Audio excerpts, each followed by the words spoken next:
Hey y'all, Tammy here, and I'm Happi Art Creations. Welcome this evening.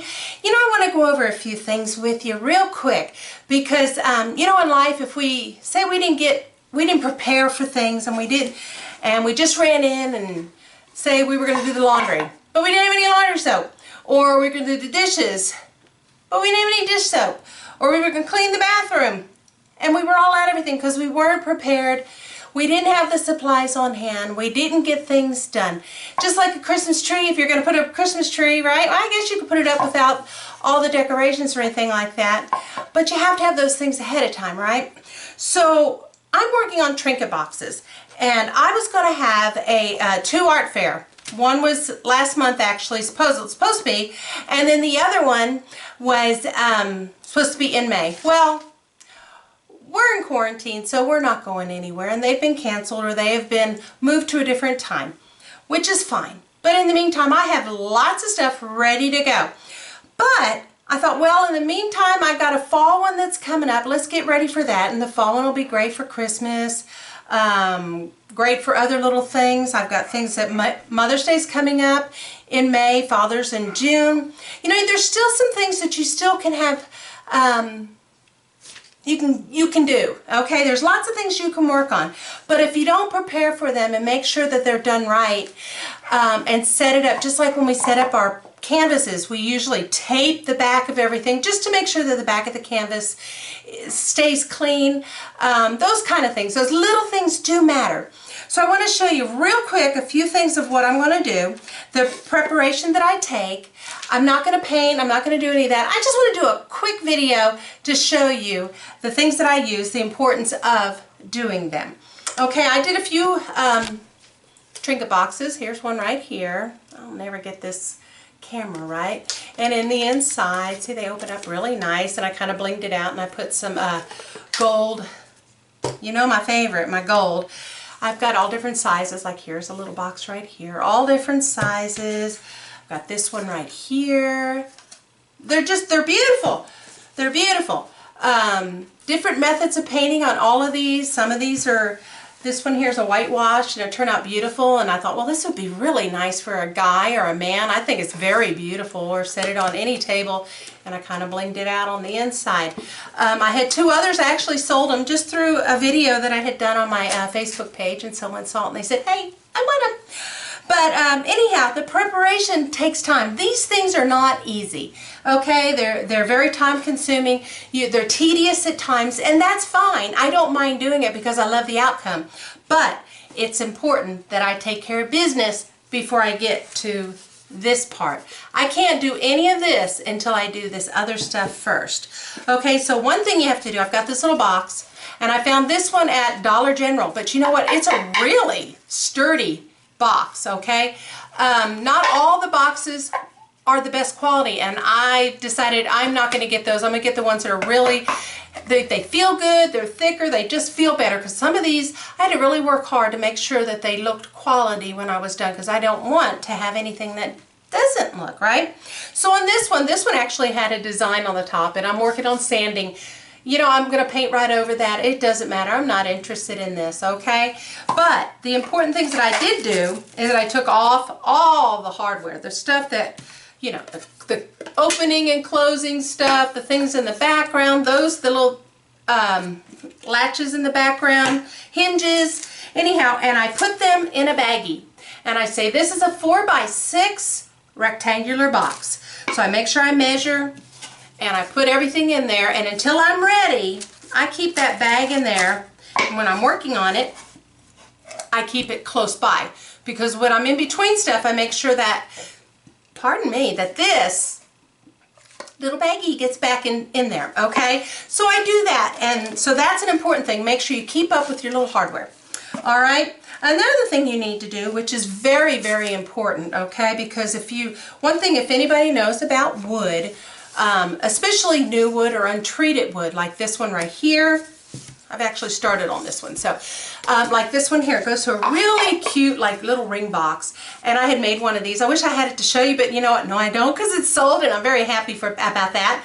Anyhow, it's just a simple box, But if I don't sand it and get it done just right, that when I paint it, it's going to show. When you get raw wood, when you get it wet, even with paint or whatever, you're going to have issues with it, okay? Because it likes to bubble up, it likes to burr up, and it feels rough, okay?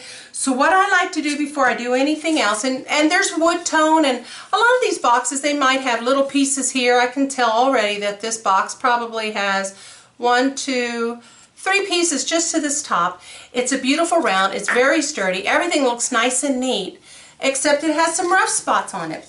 So what you're going to do is you're going to get some sanding paper, and usually I start with something like a 180, it's a little rougher, or a 120. This right here, you can get regular sandpaper, you can get the sheets of sandpaper. I use these actually more than these. I use these a lot when we were sanding our cabinets in the kitchen. And it tells you 120 medium. Okay, that's kind of rough. They're easy to handle. Okay, and there's all kinds of ways. You could use a simple sanding tool, but on some things you need something a little bit finer. It's going to take your hands to just get in the nitty-gritty and do it. Okay, so these I haven't used a whole lot, I'll be honest with you, with these particular boxes. I do love these, and I've had them a long time. This one's just about wore out. So I'm going to start with the highest grade sandpaper, and start like the highest, the lower the number, the rougher the paper. Okay, so I've got from 120 all the way up to, I think this is 320, which is really ultra fine. It's for when you're finally done and you want to give it that last smooth little bit. Okay, so I rough it up. Let me grab it, and you can take these and you can put them in, cut them up, wrap them in a little piece of wood. Some people glue them to a piece of wood. I'm not working that hard. I just want to go ahead and take this one, cut a little piece, because I like working with smaller pieces. I'd rather work with smaller pieces. They're easier actually on my hands. Okay, so this one's a little bit rougher. I think this was 220. Remember, the higher the number, the smoother, the lower the number, the rougher. And you always start with one that's rougher, okay? So I feel my wood and I go around and I feel these places, and there's been a few places on this wood, like up in here, it felt rough. Like this feels really smooth. So that one's not going to be an issue, but some of these little pieces, you go by the grain of the wood and you go, wow, that's kind of rough. And when you go to paint and you don't get that roughness taken care of, then it's going to show rough through your painting, and you don't want that. You want a nice smooth, even if you know, I put all of these have resin on them and stuff like that, but you want to make sure that your wood is ready to paint on. Not many things do you have to, some people just paint right over it. I prefer that I need to prime it, get it ready to go. And I've had great results. I'm not the only one that does this. So anyhow, so even on the back, like right here's a little rough spot. So I'm going to take my little paper and I'm just going to smooth it, and I'm going to go with the grain of the wood. So if the grain's going up and down, I'm going to go up and down until I get to the smoothness. Then I'm going to take you can take either a very damp, not very damp, just lightly damp, and brush it off. If you're ready and you go, oh, this feels good, I don't think I need to do anything. But if it still doesn't feel quite right, then move up to the next one. Let's see, this is 220, 320, do I have, okay. Anyhow, you're going to move up to the next one, and what I have is the 320, which is the finest on this one. Okay? And you're just going to smooth it down until you get the texture. Now, I did that with all of these boxes, and some of them are pretty detailed, like this one that's a little purse. I had to go in and make sure this was all smooth and in between and all that kind of stuff, because I wanted it to be smooth when I painted it. Some people go ahead and paint over the whole box, so some of the stuff might not show, but I knew that I wasn't going to, because I kind of like part one way and then the other. I love this box. These are all for sale, so if you've seen anything here that you like, let me know. Just email me at happyartcreations@gmail.com and we'll get together on it, okay? You can also reach me at Facebook or Instagram the same way. I believe those are posted. Sometimes the inside of the box is a little rough. Just go for it. And I took many of these and took them apart, sanded them down, got them ready. But I wasn't finished yet. because some of these things now that I've roughed this up or smoothed it down, I sanded it down, got it smooth, the wood now is open. So if I put a droplet of water on this and let it dry, you're going to feel where that droplet of water was, even if. So what we do here is you take a primer, okay? I love the Kills all-purpose number 2. You can use it inside, outside. It hides, it seals the wood. So now once this dries, it's ready. Okay, some people, if some people use the wood conditioner. Personally, I don't like using it. It's got a lot of chemical, a lot of smell. With all of these, you should wear gloves or a respirator if you need so, if you're very sensitive. But personally, I don't like messing with the wood because it leaves a, to me it seemed like it left an odor. So I don't really want to mess with those, but I had it and I used it for something else. But I don't want to use it on these boxes, okay? You can also buy it in the spray. This is okay. I prefer to be able to put it on with a paintbrush. This actually goes a very long way where this one isn't. And I can only use this outside, okay? Or out in a garage where you have lots of ventilation. I personally don't like this kind of stuff just because I can't mess with it in my office. I can with this. Hubby works at Lowe's. I'm out. I can't even do what I want to do tonight, but I'm getting everything ready because he's going to bring me home a can in the morning. So anyhow, this is the best stuff. You can get an off-brand, anything that's called multi-surface sealer and stain blocker. Okay, it's a primer basically. But make sure the Kills is one of the best brands around. You can do anything. This right here is just a wood round, as you can see. And I've got this all smooth. I got this primed. That's what this is. It primes it white. So it's ready for any paint color. It will not interfere with if you want to put black on it. Anyhow, I'm sorry about touching my nose, y'all. I've been outside with the dogs and the allergies. We have literally dust of yellow pollen all over everything, and it's really driving me nuts. And then I made it into something like that.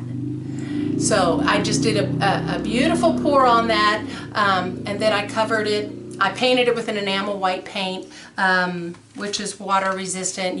Anyhow, and put a little tooth on the back, and this can be